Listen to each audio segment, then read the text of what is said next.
Welcome to my magic guide. I have a full walkthrough of how to train from level 1 to 99 here with a variety of different monsters that are going to get you the best XP as you progress through the levels, and also at higher levels I have a few different monsters to train on so you can mix up the training a bit, and also one method that is AFK and one that awards a fair amount of profit as well. So without further ado, let's get started into the guide and showing you guys how to level up your mage.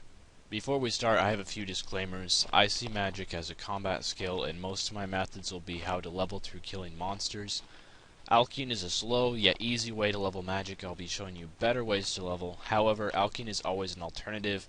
I wouldn't recommend Alkene, as I said previously, it is slow and also it costs money. And the methods that I'm showing you, you will gain money as long as you pick up the drops from the monsters, so no need to worry about money there. When you're just starting out from level 1 to 20, we're going to be killing cows and Lumbridge. The only item that you need is a Staff of Air. You don't need any armor for them. The XP per hour is roughly 24,000 XP. However, keep in mind that all the XP rates are ones that I tested myself, and I'm testing these at 99 magic, so at lower levels they may be slower. Just keep that in mind. So for first starting off mage, you just want to make sure you have a Staff of Air. You really don't need any other items, and you want to go into your spellbook and auto-cast the Air Strike spell, and since you're using a Staff of Air, you won't be using any runes for this, so it's completely free. And then just these cows, which are a little bit to the east of Lumbridge, you just go into the pen here and kill the cows, and this is a great way to very first start off killing. They are weak to earth spells, but a air spell kills them just fine as well. You don't have to worry about that. And you get 26 mage XP per kill, which might not seem like a lot, but you can one-hit them even at level 1 mage, so it does add up to be quite a bit of XP when you're just starting out. From level 20 to 40, we're going to be in the Lumbridge Catacombs. The items you need for this are a spider wand and a spider orb and some spider silk armor if you feel that you have a lower defensive level and you need it. You can also bring food here as well. The armor isn't very required if you have a higher defensive level around 30 or 40. You also need air runes, and the XP per hour here is about 36,000 XP, so it is significantly better than cows. You can buy all the spider stuff and the air runes off of the GE, so yeah, that's pretty easy to obtain. At 20 mage, we're going to be killing skeletons in Lumbridge Catacombs, so before you can start this method, you have to complete the quest, the Blood Pact. You need to talk to this lady who will be right here in the southern part of Lumbridge by the graveyard, and then once you finish the quest, you can climb down the catacomb entrance, and then climb down these stairs right here, just to the west, and then climb down the next set of stairs and you're in the catacombs, and then it's just a quick run through the catacombs to the skeletons. Although these monsters are weak to earth, we're going to be using air because it's cheaper to only use air runes, and also these monsters have such low defense that you don't need a higher level spell to hit them. You will hit all the time even with air. So the weapons I'm using are a spider wand and a spider orb. You can buy these in the GE. Also, if you have a very low defense level, below level 30 I would say, you also want to wear spider silk robes, which you can buy in the GE as well. I was not able to purchase them because my bank is full and I didn't have the space, but you can buy those as well, and they'll just help you a little bit with defense. Also, you're going to want to bring some food unless you have a high defense, and then just attack these skeletons, and you can kill them extremely quickly. Just be aware, at lower mage levels, you aren't going to hit quite as high as me, like when I showed myself killing the cows. You're not going to hit quite that high as often, but you still will hit fairly well even with a lower mage level. Also, the spell you're going to be wanting to use now is Air Bolt instead of Air Strike because you're now level 20 mage and you have the level to use that. So you just want to make sure you go to auto-cast on Air Bolt, and then you want to click set as main hand and then do auto-cast again and click set as offhand, and that way both your spider silk wand and your spider orb will both be casting Air Bolt. So just continue down here. They give 35 XP per kill, and they're a bit more tightly bunched together. You can pick up some of the drops if you want, although it's not really worth it. And you're going to be staying here till level 40 mage, and it won't take very long. From levels 40 to 50, we're going to be killing Ankus in the Barbarian Village. The items that you need are a split bark wand, which I was not able to obtain, but it is the best one that you can use at your level, so I'd recommend to buy one of those, as well as air runes. We don't need to be using other runes just yet, as Ankus still have a fairly low defense. and the XP per hour is much better than skeletons here, clocking in at around 71,000 XP, so getting to level 50 should take hardly any time at all. And you can also gain a bit of money from these if you pick up their drops. They drop some items such as herbs, charms, blood runes, death runes, and pure essence that is noted that can all be worth picking up. From levels 40 to 50, we're traveling to the Barbarian Village, and we're going down to the Stronghold of Security. So for anyone who hasn't actually done the Stronghold of Security yet, you can just Google it if you need a guide, but basically proceed down to the lowest floor of the Stronghold. Okay, so I just made it my way down to the lowest floor of the Stronghold. So from the ladder, you just want to proceed straight north. And there's going to be a room with only Ankus in it, and this is where we're going to be training. For level 40, you're going to want to buy a split bark wand off of the Grand Exchange, and this will be your best wand that you can use at this level. Unfortunately, I was not able to grab a hold of one, so I'm using a bat wand instead, but the XP per hour shouldn't be too different. Also, remember that once you get level 41 magic, you want to start using the Air Blast spell, because that's the spell you can use at 41.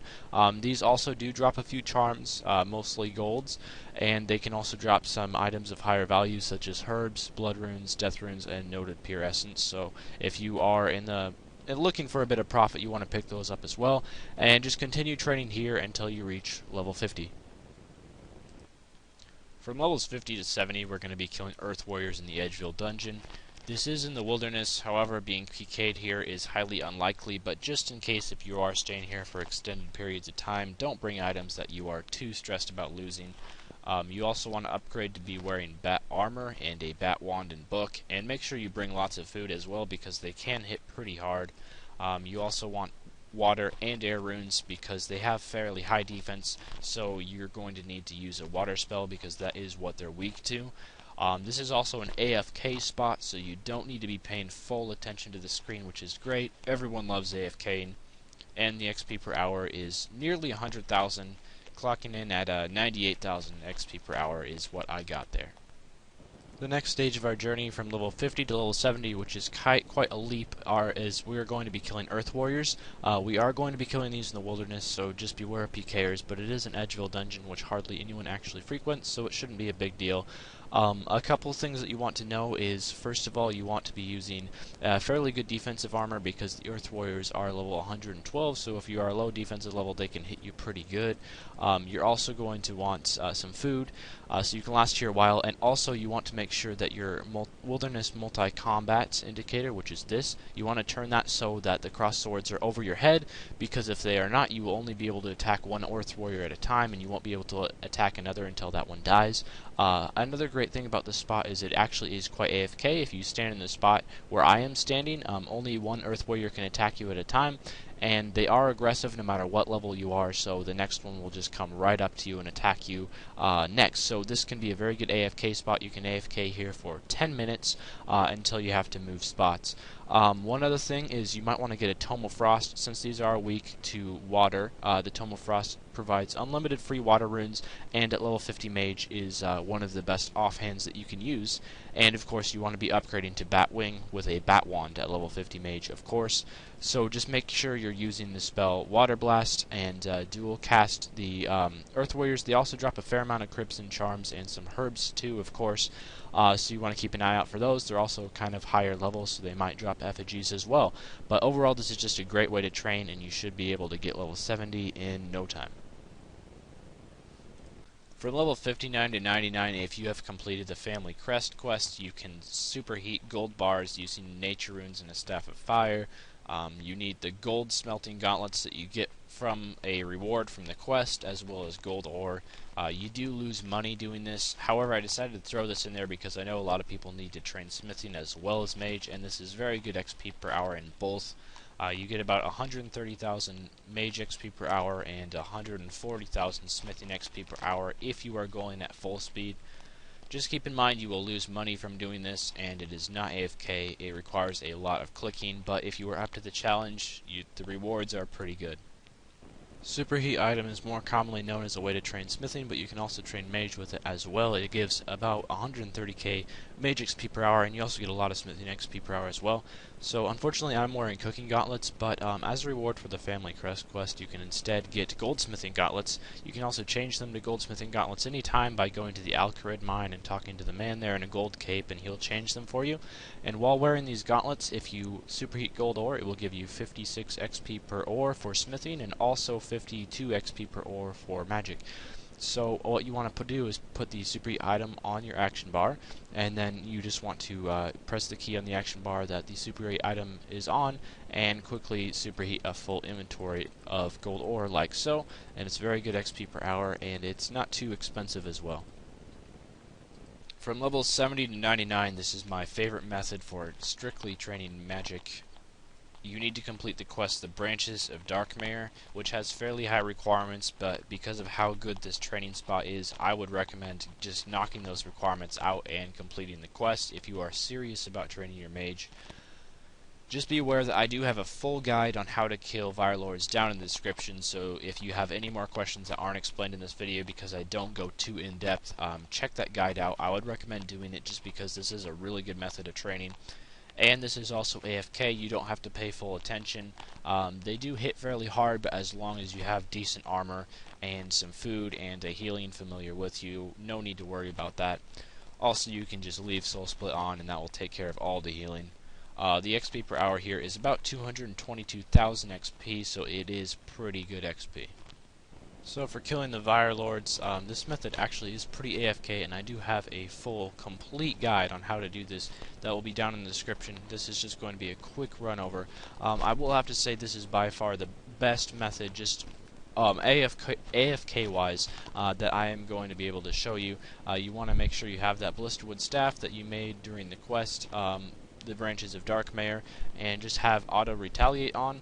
And you also are going to want to have maybe Soul Split if you have it, or just make sure you have a lot of food and a bunyip, and then you can AFK for a few minutes. These guys will start to damage you a bit after a while, but it's nothing that Soul Split or a bunyip and a bit of food can't heal. From levels 75 to 99 you can kill Water Fiends with magic. They are not weak to magic, so this is not the most effective method as you will splash often, but it is still pretty good XP just because of how much XP they give per kill. The items you'll need is at least a Staff of Light. Anything below that will not have enough accuracy to kill them, and I would recommend Robes of Subjugation if you can afford them, or buy some RM's armor as that has pretty good defense. The XP per hour here is nearly 200,000, around 196,000 XP per hour is what I got, and you also get lots of Crimson Charms if you need those. So from level 75 to 99 you can kill Water Fiends in the Ancient Cavern. You have to have at least a Staff of Light, which has pretty good accuracy. Any weapon below this accuracy is not going to hit well on them. You still do splash fairly often, but you can kill the Water Fiends, and you want to make sure you have a Charm Collector as well from Dungeoneering, which will help you pick up all your Crimson Charms. This is a pretty efficient way to train Mage, as it is pretty good Mage XP, and on top of that you're also getting Charms, which are incredibly useful as well. Just keep in mind, it is faster to kill these with range, but they are manageable with Mage as well. You are going to have like a Unicorn and some food, because they do hit pretty hard on just Mage armor. Their range attack is pretty powerful, and Mage armor has pretty low defense. But these give fairly decent XP. They aren't the best XP wise, but you do get the charms. That's the main reason for training here. From levels 90 to 99, you can kill Ganodermic Beasts if you have 95 Slayer. I'm aware that most people with 95 Slayer probably already have 99 magic, but just in case, if you need to train your mage and you would like to get some money on the way, you can kill Ganodermic Beasts. I have done extensive testing and found that the money here is around 1.7 to 2 mil an hour without having to pay full attention. It takes about 30 seconds to kill a Ganodermic Beast, so you can AFK a little bit, which is great. And the XP per hour here is about 137,000 XP, so it's not nearly as good XP wise as other methods, but the money is well worth it. So this next method is pretty high level because you do need 95 Slayer just to kill the Ganodermic Beasts.